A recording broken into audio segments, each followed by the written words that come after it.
Hello, my name is Rebecca Wilkie and I run Rebecca Wilkie Weddings and Events. Today is the last in my Kickstarting Your Wedding Planning process.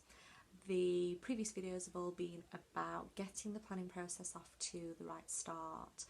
Today's video, so stage 6, is all about getting that planning process started. And the first thing that you need to start with is you need to start with your venue.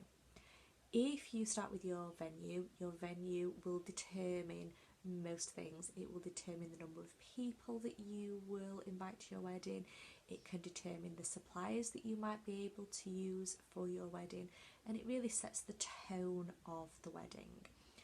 When it comes to booking your venue, there are certain things that you need to think about. So if you've been over to my website and you've already downloaded your wedding Kickstarter, then you will notice that under this section there are some questions that you need to ask yourself. If you haven't downloaded it, hop on over and you will be able to work through those questions. So the kind of things that you need to think about are numbers. How many people does your wedding venue hold?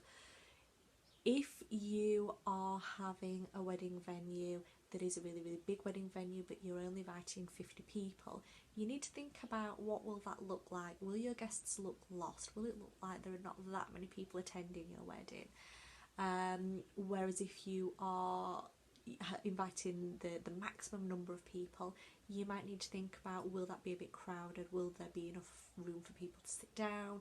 Will it be too busy at the bar? And you need to be able to make sure that you get that balance right. So the first thing will be numbers. The second thing that you need to think about is the suppliers that you have to use. Do they have a supplier list? Are there certain suppliers that you have to have and that will restrict you from being able to choose some of the people that you might want? So have that conversation with them about suppliers, about who it is that they use. If they have a preferred supplier list, that might not necessarily mean that you have to go with that supplier. The other thing that you might also want to ask your venue, if they do have a preferred supplier list, is how does someone get onto that list? If someone gets onto that list purely by paying to be on that list, then how good are they, and do your venue really recommend them? Or is it just an advertising thing? It's another revenue stream for your venue. So just be a bit careful about that preferred supplier list and just do a little bit of digging as to what that actually looks like. So once you've thought about numbers and you've thought about suppliers, you also need to think about the venue itself. Does it suit your theme? Does it suit the kind of things that you've already decided that you want to see at your wedding? If it is a rustic barn, is it going to suit a glamorous theme? If it is a beautiful big mansion house in the country but you're wanting a very informal relaxed wedding, will it suit that theme? So you really need to think about the venue itself and does it set the right tone for your wedding? Is it the kind of venue that you actually want to host your wedding at? You also need to think about budget. Are there any hidden costs to this venue?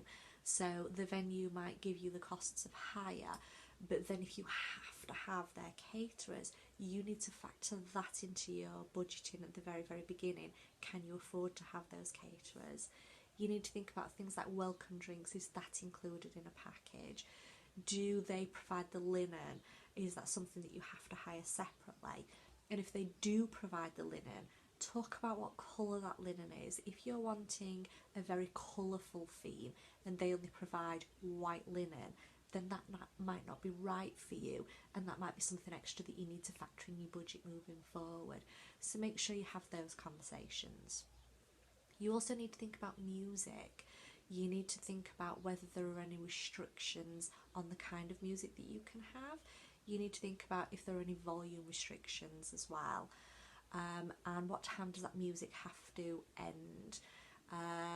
A lot of couples will choose a venue and the music ends at 11 o'clock, and at the beginning of the planning process they're really unsure about that. 11 o'clock, that's quite early, we're night people, we're normally out until 3 a.m. Remember, this is your wedding day. You might not sleep very well the night before because you are nervous. You'll be up really early in the morning because you're starting to get ready. and 11 o'clock might be a good cut-off for you. I've had brides in the past who have been absolutely exhausted because they haven't slept well, and at 10 o'clock they've come to me and said, would it be rude if I slink off? And so you need to think that actually 11 o'clock might be the right time for you. It might be the right time for your wedding to end. You also need to think about how are you going to get there and how are you going to get home.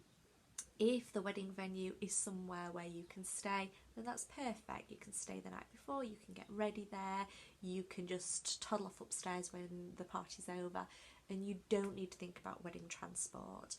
Whereas if it is a beautiful barn venue in the middle of nowhere, you have to think about how you're going to get home. How are you going to get all of your gifts home? So it's really, really important that you consider all of those things when you're choosing your venue and you're choosing the right venue for you for your wedding day. So that's it. That's step 6. I hope that you have found this useful, and I hope that it's helped you get your wedding planning process off to the right start. If you need any further information, advice, or if you just want to ask any questions, then please don't hesitate to get in touch with me. I'm here to help you make your wedding planning process the easiest process that I can make it. So don't forget to follow me on Instagram. Don't forget to go over and have a look at my blog, Life of a Wedding Planner, and there I will help you throughout your entire process by posting advice, hints and tips to help you through your entire process. It's been amazing talking to you, and I hope that you have an amazing wedding day. Congratulations and take care.